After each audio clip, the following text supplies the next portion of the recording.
Não há movimentos, não há nada para fazer esse trabalho. Então, eu acho que um dos dramas nossos, talvez explique algumas das suas perplexidades, algumas, eu acho o seguinte: não temos ainda a capacidade de passar heranças. E ouvindo uma conversa do meu grande amigo ali, e digo mais, nem heranças econômicas e culturais. O pai conquista, a mãe conquista, e de repente as gerações que vêm estão perdendo tudo. Concorda? Eu acho que essa é uma das dificuldades que explique. Não estou falando que isso é sempre, estou falando que acontece muito ainda. Então, não temos capacidade, nem na literatura, nem no teatro, aí o campo de vocês, me desculpem, eu vou acabar, que a conversa não é minha, nem na música, muitas vezes, a não ser música popular, que é extremamente mediática, extremamente de retribuição. Então, eu acho que uma das partes que a gente tem que pensar é o seguinte: falta-nos a capacidade de passar uma herança para o outro, em todos os aspectos culturais, na economia e na política. Se nós não sanarmos isso, vamos ficar por muito tempo ainda... Peraí. Trabalhando assim. Muito obrigado. Aqui. Quando não se tem continuidade, é impossível que essa herança ela seja da maneira com que a palavra herança quer dizer, linearidade. Não, é impossível que a gente espere que isso seja feito dessa maneira. Até porque, se a gente pensa no Brasil, nos movimentos, a Bahia, o Teatro Band de Olodum, eles têm uma estética e eles têm uma pesquisa que dá conta de uma certa história. Então, eu convido que o museu faça um outro encontro e que chame pessoas de outros estados. Aí a gente pode, sim, ver que essa herança ela é passada, mas que São Paulo tem uma característica mais política e outros lugares têm outras características. Quando você disse que existe grupos negros, com atores negros, iluminador como o seu, mas que existem milhares de grupos de brancos e ninguém nunca faz nenhum comentário ou não tem um estranhamento. É quanto ao estranhamento. Eu acho esse estranhamento extremamente importante, né? E eu acho que ele tinha que ser muito refletido. Por que o estranhamento quando se coloca, quando a gente quer fazer uma peça onde tem que ter só negros? Né? Por que esse estranhamento? E me preocupa muito, assim, porque eu tenho uma experiência muito triste entre amigos queridos, que eu também falei da possibilidade de fazer, né, de construir um grupo nesse sentido, dessa forma, e surgiu um comentário do tipo: ué, não tem cotas para branco no seu grupo? Né? Então, eu acho que assim, até para o próprio branco que tem o preconceito em si, e não percebe, ou até o próprio negro mesmo, o fato de se deparar com um grupo negro, já só de se deparar em si, já é uma forma de reflexão importante, assim. Sobre heranças, né? Quando o Oswaldo acha que não tem, que nós não estamos deixando uma herança, é isso, né? Que entendeu?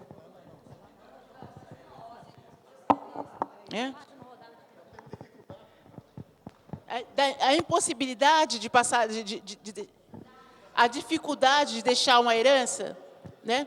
Então, eu acho assim que a dificuldade nossa de deixar essa herança, a dificuldade, eu falei um pouquinho no início, ela veio com a colonização, gente. A forma que nós fomos, a forma que o Brasil foi organizado, a forma que ele foi colonizado, foi realmente para dificultar tudo para os negros, para que não achassem, para que não tivéssemos nem documentos. Rui Barbosa é um exemplo disso, que não adiantou se queimar os documentos sobre a nossa história.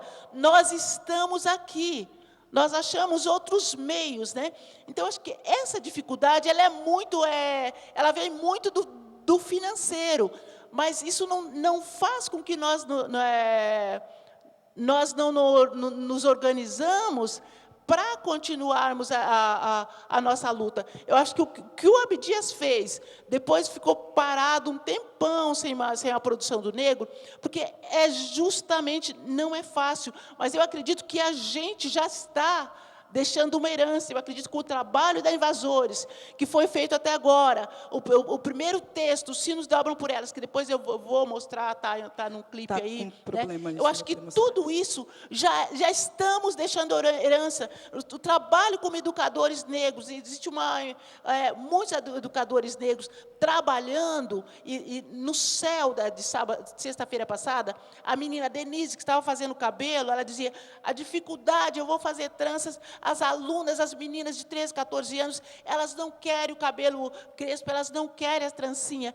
E ela fazendo um trabalho, trançando meninas e meninos nessa oficina, já está modificando. Tudo isso é herança que a gente vai deixando. Eu acredito, Fechamento para Oswaldo, perguntas. que é possível, que hoje aqui a gente já está deixando herança. Só de trazer aquele painel, são grupos do Brasil, Salvador, Rio de Janeiro, Porto Alegre, que estão trabalhando com a cultura negra. Eu acho que nós estamos deixando herança não só aqui em São Paulo, mas no Brasil.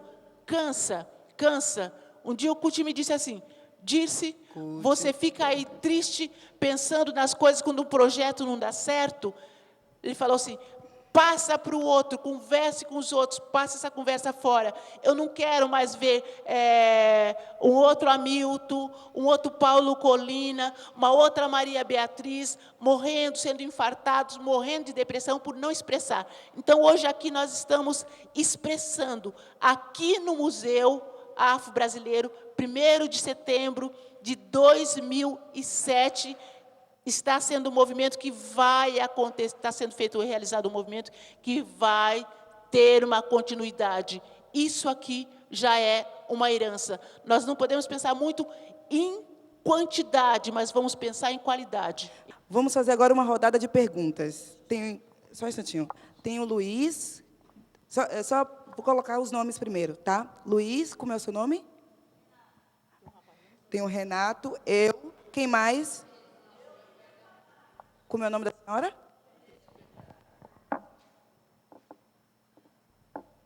Mais alguém? Você não quer contemplar a sua... É que eu seria injusto se eu não dissesse. É que eu acho que essa herança, ela existe, sim. Viu, Oswaldo? Eu acho que a gente... Não, sim, mas eu quero retificá-la, então.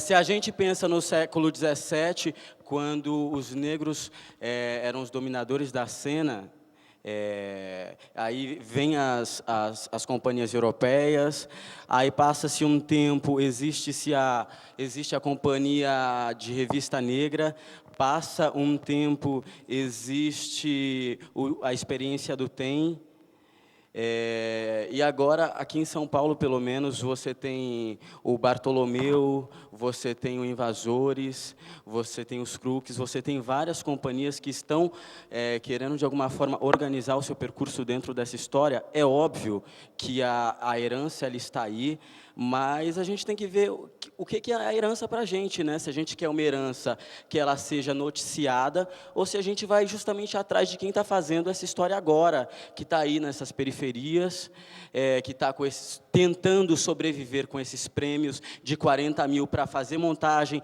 pagar músico, pagar atores, pagar figurino. Essa herança ela está sendo construída, mas vamos nos atentar para isso.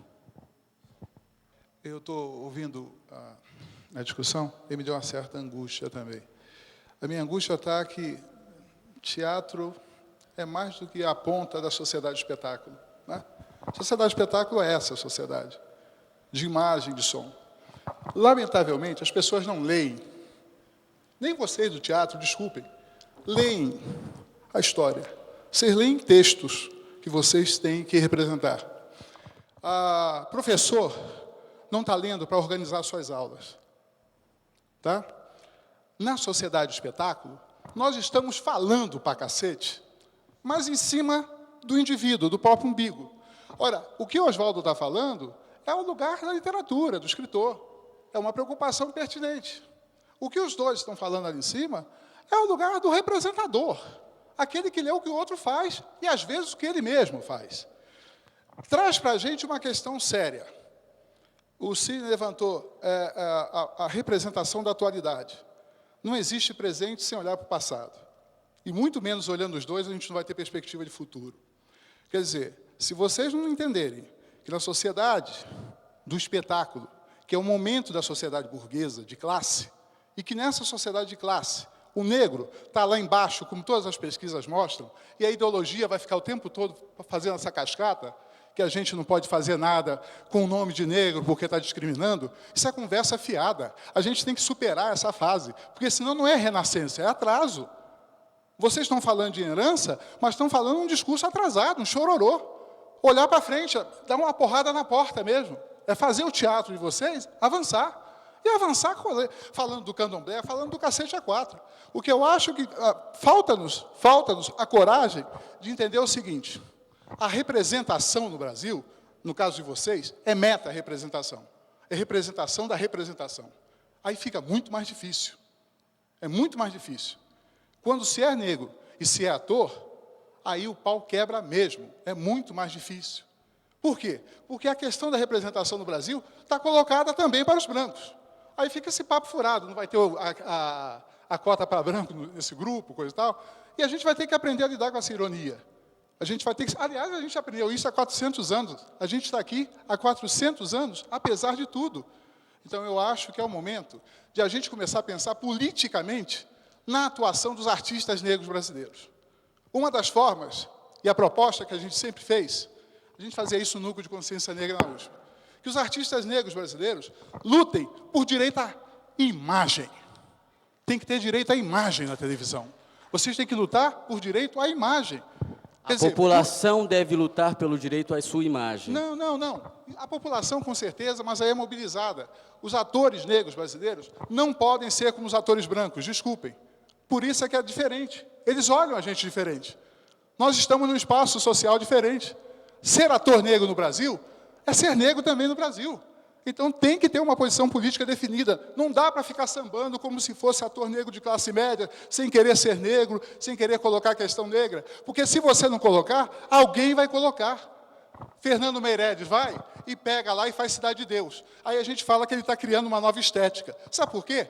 Porque a gente está fora. A gente não quer falar daquele problema? Está lá. Vem mais coisa por aí.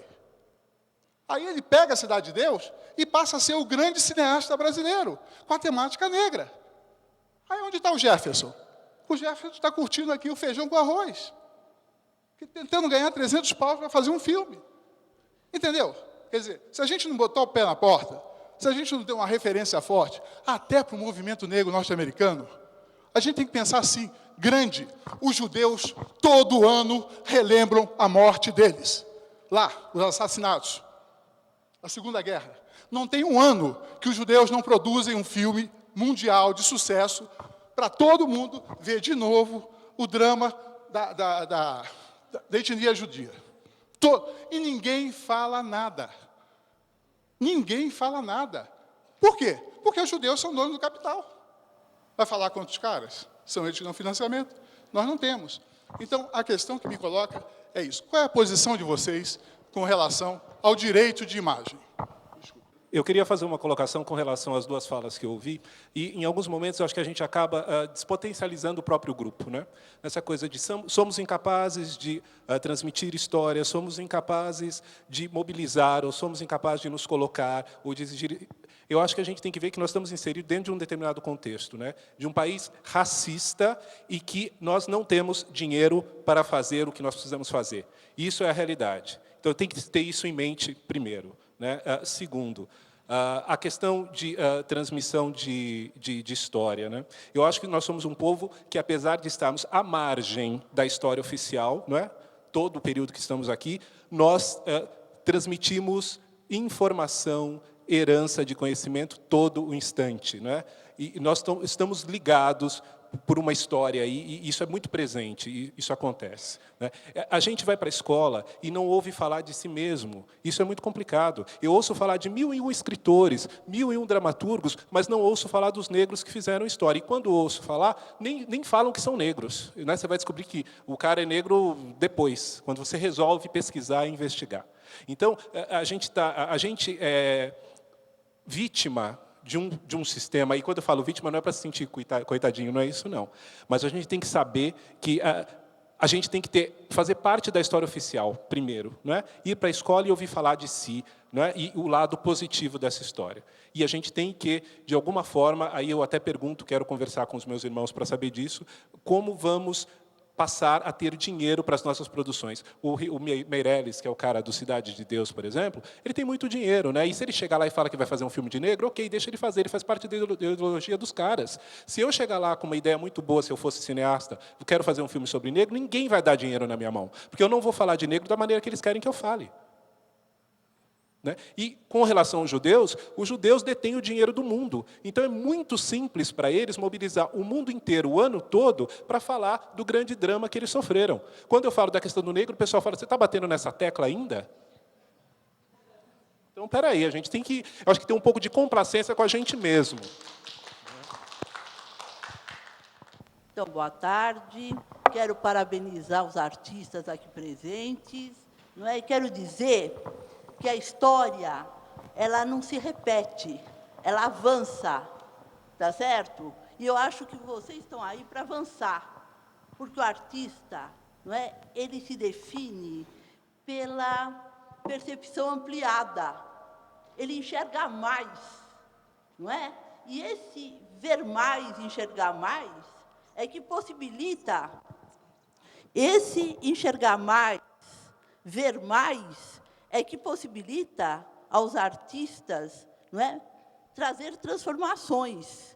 É teatro negro, sim, não é? É música negra, sim, porque tem uma especificidade, gente, não é? Não tem música branca, teatro branco, porque sempre foi deles, não é? E agora nós temos. E nós temos que usar o negro, sim. Somos negros, sim. Não é? Isso que é bom. Isso que é avanço. Isso que não tinha antigamente. Muitas coisas que você disse eu concordo. Mas você usou duas palavras, sociedade do espetáculo, que eu acho que não ficou muito claro. Assim, pelo menos o que a gente propõe está muito desligado dessa sociedade do espetáculo. A gente propõe... nesse coletivo e o teatro de grupo, a proposta dele é outra, é um teatro que que mexa com a reflexão individual, a coletiva, com a reflexão de um país. E desculpa, você usou que nós somos meros representantes. Desculpa, eu não sou mero representante. Quando você falou, vocês leem e fazem, não. O nosso trabalho ele não se dá dessa forma.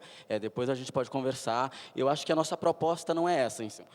Sociedade do Espetáculo, não. Sociedade do Espetáculo, ela está ali na Avenida Brigadeiro Luiz Antônio. A gente não está propondo isso.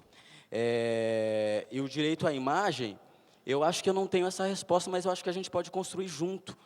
Porque é uma coisa muito complexa para a gente, porque essa questão volta muito, né, de ser condescendente por uma questão de sobrevivência. Então, acho que é uma resposta que a gente pode construir junto. Assim, eu acho que, como a Dirce falou, é pelas minhas escolhas. Ultimamente tenho feito cinema, tenho feito filmes que eu acho que dignificam a aparição do negro e a discussão política que se tem por trás. Mas eu acho que essa resposta eu não tenho, acho que a gente pode construir junto. Eu estou falando que a sociedade que todos nós vivemos, é hoje classificada como sociedade de espetáculo. E por quê? Porque é uma sociedade que prioriza a imagem e o som. Por não priorizar o escrito, a dificuldade da transmissão dessas heranças numa cultura letrada, que não é o caso da cultura afro-negra brasileira. Tá? Então, não é com relação ao que vocês fazem, mas o que a sociedade globalizada hoje se tornou, capitalista e do espetáculo. Tá? Eu não falei que vocês são meros, eu falei que vocês são meta.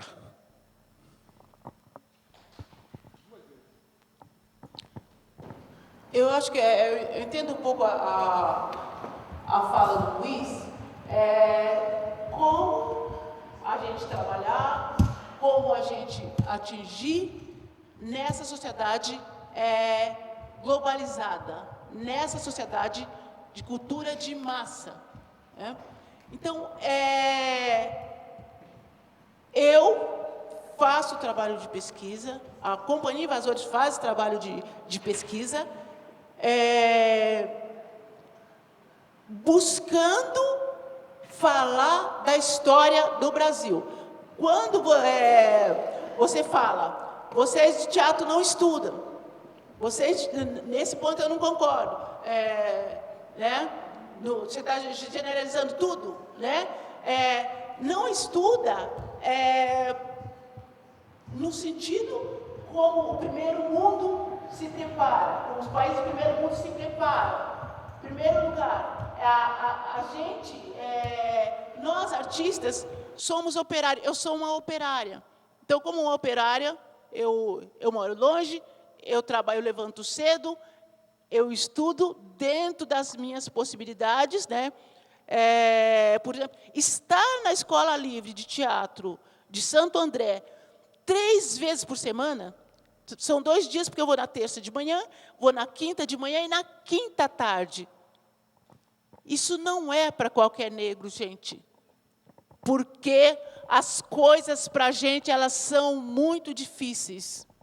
Falta muita coisa para que eu faça esse... É um sacrifício bom, não é sacrifício porque eu gosto, mas para qualquer outra pessoa, seria muito sacrificado. Joana, minha amiga da PUC, que acaba de chegar, me conhece, sabe. Vera Benedito é uma outra pessoa que chegou. Vera é socióloga, deu aula nos Estados Unidos, na Universidade Estadual de Michigan. Mário Espinosa está ali, que é fotógrafo, me conhece também há muito tempo, sabe da minha luta. São mais de 15 anos lutando. Então, eu me preparo com as minhas condições. Estar na PUC 4 vezes por semana para uma pobre não é fácil, então a gente rompe barreiras, Luiz. Você sabe, você fez universidade também, você conhece o mundo, né? Você sabe como as coisas são difíceis. Então, quando o Cid disse que ele não concorda com algumas coisas, é porque a gente se prepara do nosso jeito, né? Do nosso jeito, e eu acho que eu levo um bom preparo. Quando eu montei, poucos sabem, mas eu acredito que nenhum outro negro fez uma adaptação dos Lusíadas de Luiz de Camões. Eu fiz pedaços de mim. Eu transformei essa obra em negra. Os Lusíadas é todo negro. Camões pode estar se revirando no túmulo, mas eu fiz isso. Agora, o meu sonho, eu voltei a falar com o meu grupo, são 11 pessoas, se manter 11 atores negros não é fácil. Não que todos tenham academia, mas a maioria tem. Muitos deles são da PUC, os que não têm academia, para quem conhece, o Marco Xavier é bailarino, não tem academia, mas o preparo que esse rapaz tem, ele faz o preparo de corpo dos Lusíadas, né? Jussara Amaral, que é bailarina formada no Brasil, fez curso em Nova York com a Catarina Dani, que é uma negra, que já tem quase 90 anos. São essas